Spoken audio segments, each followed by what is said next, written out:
Hello guys, welcome to new blogs. তোমাদের আরেকটা blog ভিডিওতে স্বাগত জানাচ্ছি। আমি এখন অবস্থান করতেছি, এখানে বিভিন্ন ডিপার্টমেন্টগুলো আছে, যেমন ডিপার্টমেন্ট অফ ফিজিক্স, এদের ক্লাস হয় এই জায়গাটায়। এখানে ম্যাথ ডিপার্টমেন্টের ক্লাস হয়। এটার ভিতরেই আমি কখনো আসিনি, বাট আজকে ফার্স্ট টাইম আসলাম তোমাদেরকে দেখানোর জন্যই। দেখি এদিকে কী কী আছে। এখানে যে ম্যাথের যে ডিপার্টমেন্টগুলো তাদের ক্লাস হয়ে থাকে আর কি। যারা আসলে ম্যাথমেটিক্স, ফিজিক্স এই ডিপার্টমেন্টগুলোতে ভর্তি হতে চাচ্ছ তাদের ক্লাসরুম হচ্ছে এইগুলো।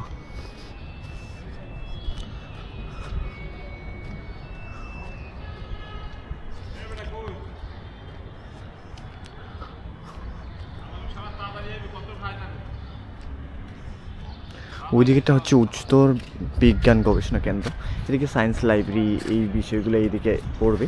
আমি এইদিকে আসলাম, তার জন্য ভাবলাম যে এইদিকে একটা ভিডিও করি। আর এই জায়গাটায় আমি কখনো আসলে আগে কখনো আসিনি, আসার দরকারও হয়নি, কারণ আমাদের ক্লাস এই সাইডে হয় না, আমাদের ক্লাস হয় এফবিএসে।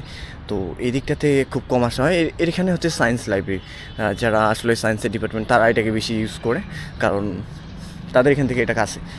আমাদের এদিকে আসতে হয় না, আমাদের ওই সাইডে আসলে সেন্ট্রাল লাইব্রেরি, যার কারণে এদিকে আসতে হচ্ছে না। আর এদিকে নর্মালি ওই দিকের স্টুডেন্টরা আসে না ওইভাবে। এটা সায়েন্স লাইব্রেরি। আর এইদিকে বিল্ডিংটা হচ্ছে ঔষধ প্রযুক্তি বিভাগটি, মানে ফার্মেসি, ওইদিকে বিল্ডিং আর কি। আর এই দিকটা যে সায়েন্স লাইব্রেরি।